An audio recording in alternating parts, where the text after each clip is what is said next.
Coucou, aujourd'hui j'avais envie de prendre un sujet qui est un peu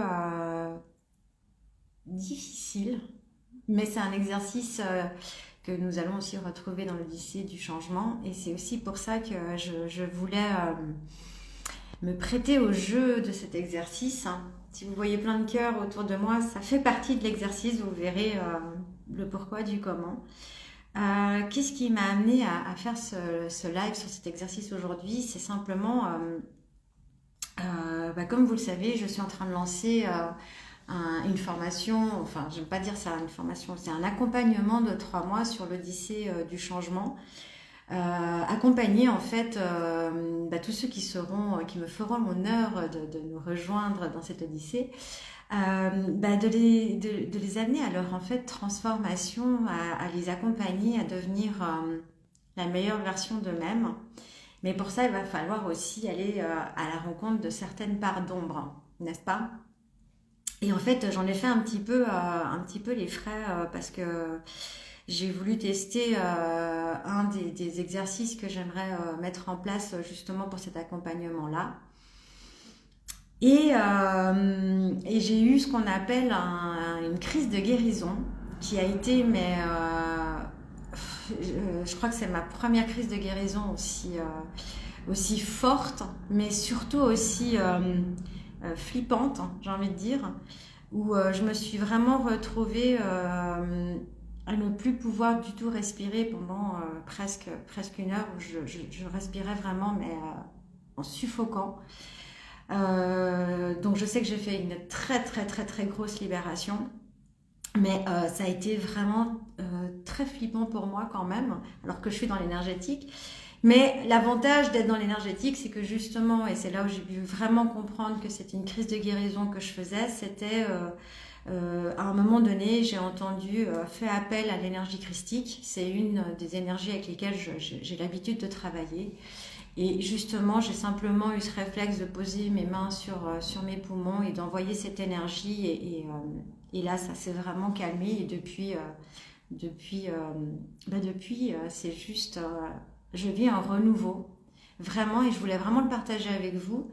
Je vis un renouveau parce que justement, quand j'ai fait cette libération, le soin que j'ai fait pour faire cette libération, j'étais arrivée dans une phase où beaucoup de questionnements, beaucoup de remises en question, beaucoup de... Après, c'est peut-être la période aussi qui veut ça, hein, n'est-ce pas? En plus, là, on arrive encore dans un nouveau changement énergétique. Une bolle qui arrive, donc voilà, ça fait beaucoup de choses à prendre en compte aussi énergétiquement parlant. Mais j'avais vraiment besoin de libérer encore des choses en profondeur chez moi qui m'empêchaient de me sentir aussi libre que je voulais l'être pour différentes facettes, surtout financièrement par rapport à mon entreprise, par rapport aux visions que j'avais pour cette année de comment faire grandir aussi mon cabinet. Et donc,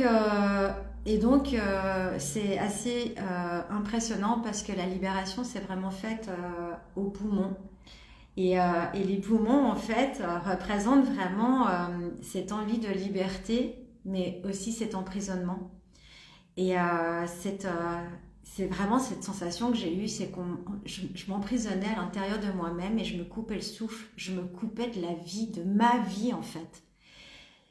Que mon bourreau, en fait, c'était moi, que mon seul obstacle, c'était moi. Et d'en prendre conscience, ça a fait que physiquement, ça a lâché. J'ai lâché les armes. Mon corps a déposé ses armes. J'ai eu pendant à peu près une heure et demie une douleur à la poitrine. J'ai cru que j'étais vraiment en train de vivre mes derniers instants. Mon mari ne savait pas s'il devait appeler l'ambulance ou pas. On a planqué les enfants parce que c'était assez impressionnant. Mais tellement libérateur aujourd'hui avec le recul. Ce que je peux dire, c'est que 2 jours après que cette crise soit passée, j'ai eu tellement de révélations, de réponses sur mon avenir que je ne pensais même pas pouvoir imaginer. Et, euh, et, euh, et ça n'a pas de prix en fait. Ça n'a pas de prix quand on sait que j'ai passé par ça pour un bien, pour un meilleur, pour un avancement, justement. C'est ce que je voulais, c'était avancer. Donc, j'ai eu mes réponses. Et aujourd'hui, bah voilà, je voulais juste vous le partager en toute transparence, en toute vulnérabilité, que même nous, si on fait des soins, hein, parce qu'on est dans les énergétiques, on doit aussi se nettoyer. C'est très important, c'est même la base.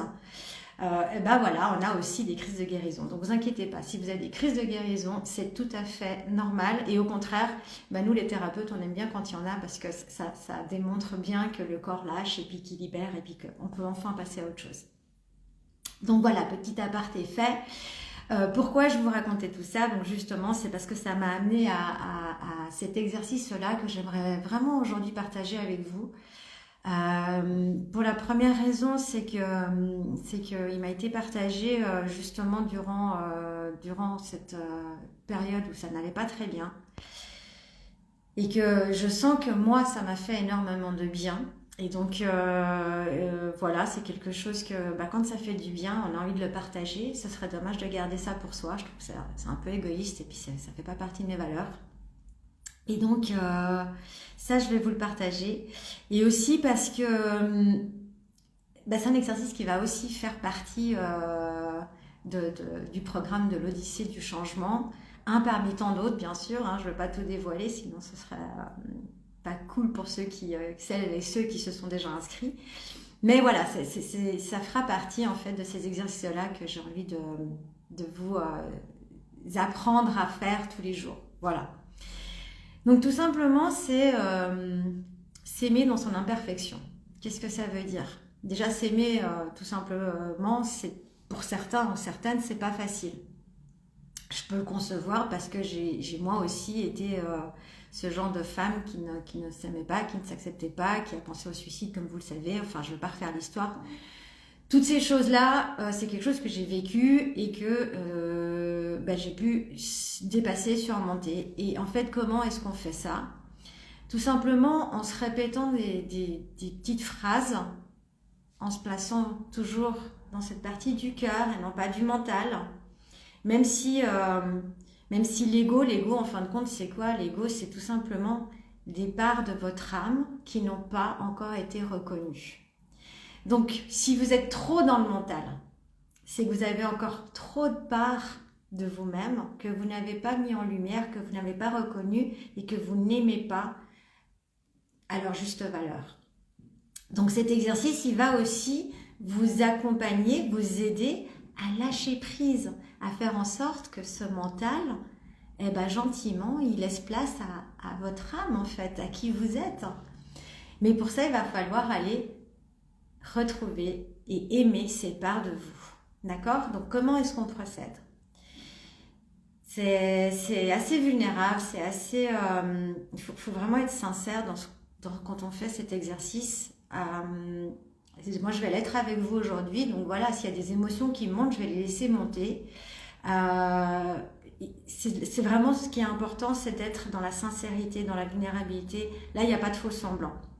Alors moi, je le fais publiquement, c'est une chose, parce que je veux le partager, mais vous, prenez le temps de le faire en étant juste avec vous-même. Et après, par la suite, si vous avez le courage, l'envie de le faire avec vos proches ou peu importe, c'est autre chose. Mais juste prenez ce temps pour vous de vous centrer et puis d'accueillir toutes ces parts de vous que vous n'aimez en temps normal pas et de leur faire de la place, de les mettre en lumière. Et de dire que, par exemple, je m'aime, même quand j'ai l'impression d'être une maman absente, une maman qui n'est pas assez présente pour ses enfants. Je m'aime même quand je n'ai pas assez de rendez-vous dans mon cabinet et que je pense qu'en fait, je ferais mieux de tout plaquer, de peut-être trouver un job alimentaire, de faire comme tout le monde. Je m'aime quand j'ai peur de ne pas être assez, de ne pas être légitime, de ne pas être celle que je prétends être. Je m'aime quand j'ai peur d'être un imposteur, quand je pense que, n'étant pas reconnue par l'ASCA, personne ne viendra me voir. Je m'aime quand je ne suis peut-être pas assez présente pour mon mari et qu'il a besoin de moi, mais que je suis trop prise par mon travail pour le voir. Et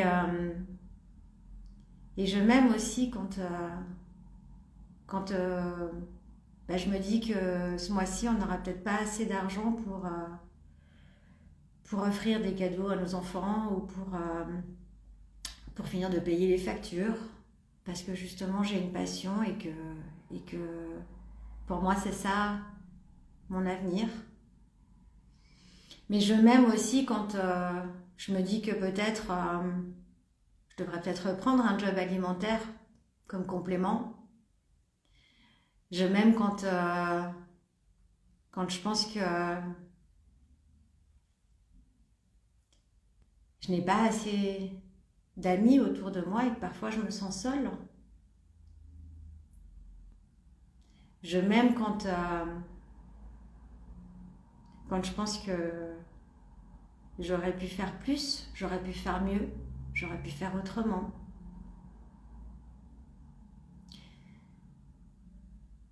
Je m'aime quand le doute m'assaillit et que je cède à mon ego. Je m'aime quand mon corps me lâche car il est fatigué, épuisé, car j'ai trop tiré sur la corde raide. Je m'aime quand je me dis que je vais aller faire du sport, mais qu'en fait, j'appelle en disant que je ne peux pas parce que j'ai un empêchement et que je me trouve de fausses excuses pour ne pas prendre soin de mon corps. Je m'aime quand je me fais des promesses et que je ne les maintiens pas. Et je m'aime pour tout ça. C'est le genre d'exercice que je vous invite à faire. Il n'est pas forcément évident. Allez voir aussi les parts d'ombre et de vous aimer dans ces parts d'ombre parce qu'elles font partie de vous. Ça fait partie du fait qu'on est humain. Avant tout, on est des humains quand même, avant tout. Donc, si on est là, il va falloir accepter de jouer à ce jeu. Mais pour ça, il faut vraiment faire tomber les masques maintenant. C'est l'heure de faire tomber ces masques, de s'accepter, de s'assumer, de reprendre cette responsabilité et de dire ok, je m'aime dans la putain d'imperfection. Et ouais, je peux pas être parfaite. Qui est parfait dans ce monde? Personne. Donc, reprends ta légitimité. Reprends cette responsabilité qui est tienne de te dire que tous les matins, putain, tu t'aimes. Même si t'as une sale gueule, même si t'as pas envie d'aller bosser, même si t'as pas envie de faire quelque chose. C'est pas pour autant que tu ne dois plus t'aimer pour ça. Même si t'as fait la pire connerie de ta vie. La première personne qui va pouvoir te pardonner, c'est toi. La première personne qui va pouvoir t'accompagner et t'aider dans cette guérison, c'est toi. En fait, la première personne sur qui tu peux compter dans ce monde, c'est toi. Donc respecte-toi enfin. Et pour ça, ça passe par l'amour de soi. Cet amour de soi, qu'est-ce qu'il va t'amener? Il va t'amener de l'estime, de la confiance, de l'assurance. Il va aussi te permettre de dégager quelque chose de tellement inspirant pour les autres que tu vas justement sans rien faire, entre guillemets. Enfin, ce que je veux dire, c'est que sans rien faire d'extraordinaire, tu vas amener de l'extraordinaire autour de toi. C'est-à-dire que les gens, ils vont tellement être captivés, ils vont tellement être inspirés par qui tu es en train de devenir, par les changements que tu es en train de faire, qu'ils vont vouloir faire comme toi, ils vont juste te dire « Et waouh, t'as fait quoi ?» Je me suis juste dit que je m'aimais quand j'étais la plus nulle du monde. Et c'est ok. Parce qu'il y a des jours, je peux être une grosse merde. C'est pas grave. Parce que je m'aime quand même quand j'ai foiré. Parce que je suis humaine. Et que grâce à cette erreur, je sais que je vais pouvoir apprendre. Je sais que je vais pouvoir évoluer. Je sais que je vais pouvoir changer les choses. Et encore une fois, on en revient à quoi? Au changement. Il n'y a que les cons qui ne changent pas d'avis. Alors la question c'est à quel point est-ce que tu es con ou conne? Ça, je ne sais pas, je ne peux pas le répondre pour toi. Par contre, moi, ce que je peux te dire, c'est que si tu as envie de changer, tu n'as plus d'excuses. Tu n'as plus d'excuses. Tu as juste à t'aimer, tu as juste à t'accepter. Et je dis juste parce que je t'assure que c'est juste. Même si au début, c'est pas évident. Si tu es dans ton salon, dans ta salle de bain, peu importe, dans ta chambre, dis-toi juste que tu t'aimes. Dans ton entièreté, pour ce que tu es. Dans tes parts d'ombre, dans tes parts de réussite, dans tes parts de gloire, dans ta part de folie, dans ton enfant intérieur, dans toutes ces parts-là. Parce que c'est toutes ces parts-là qui font ce que tu es. Arrête de te cacher derrière cet ego. Cet ego, c'est un appel au secours. C'est juste un appel au secours parce que tu ne le vois pas. Et c'est pour ça qu'on dit que les gens sont égocentriques, qui prennent de la place. Parce que c'est des personnes qui ne sont pas reconnues. Mais pas reconnues par le monde, pas reconnues par leurs parents, mais simplement reconnues par elles-mêmes. Donc voilà, j'avais envie de vous partager cet exercice qui, moi, m'a énormément aidé ces derniers temps, surtout ces derniers jours, avec les libérations que moi-même j'ai pu faire. Et ces prises de conscience que moi aussi j'ai pu faire et que je suis fière de ne pas être parfaite et puis je prône l'imperfection. Et pour tous ceux qui veulent parfaitement imparfait, rejoignez-moi dans l'Odyssée du changement. On démarre le 1er mars, donc dépêchez-vous de vous inscrire. Et comme je vous disais, ça va être fort en émotion. Je pense que vous en avez eu un petit panel aujourd'hui. Et c'est que le début. Donc je vous dis à bientôt, bel après-midi, bel exercice. Hein, et puis aimez-vous, aimez-vous, aimez-vous, aimez-vous. Aimez-vous, le conseil du jour. Allez, je vous embrasse, à très vite. Merci de m'avoir suivi encore une fois. Merci pour vos messages. Et franchement, je vous aime. Voilà, moi en tout cas, je vous aime. À bientôt.